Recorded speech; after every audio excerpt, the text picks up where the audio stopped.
haligi nikohsiz, bekinmachoq o'ynab, eng yomonini aytaman aka.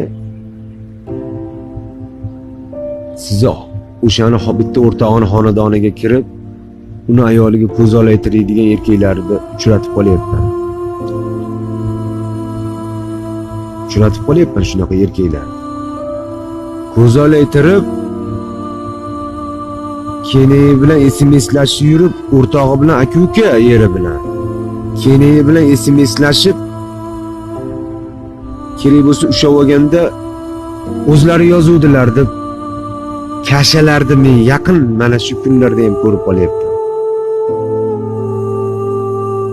Qo'rqib ketdimman. Unaqa bitta emas-da.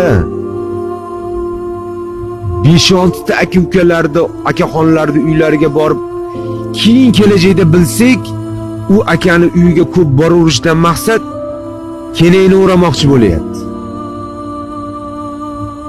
Bundan ortiq marazligi yo'q shekilli. O'shaning uchun men oilamga ham, qizimga ham uyga mehmon kelyapti kam. Ko'chada.